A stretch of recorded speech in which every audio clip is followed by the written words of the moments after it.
உடலுறவில் பெண்கள் எந்த வயதில் பாலியல் ரீதியாக மிகவும் சுறுசுறுப்பாக இருப்பார்கள்?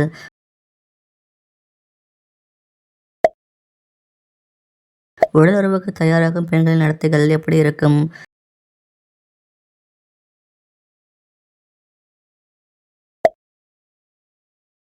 உடலுறவில் எப்படிப்பட்ட நாக்கு உள்ள பெண்கள் அதிகம் சுகம் அனுபவிக்க முடியும்?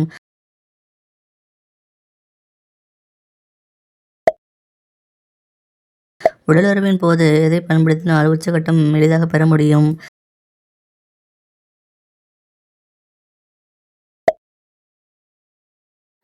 செக்ஸில் ஆணுறுப்பு தூண்டுதலின் போது நிமிர்வதற்கு சுமார் எவ்வளவு இரத்த ஓட்டம் தேவைப்படுகிறது? செக்ஸுக்கு அடிமையானவர்களின் அறிகுறிகள் எப்படி இருக்கும்?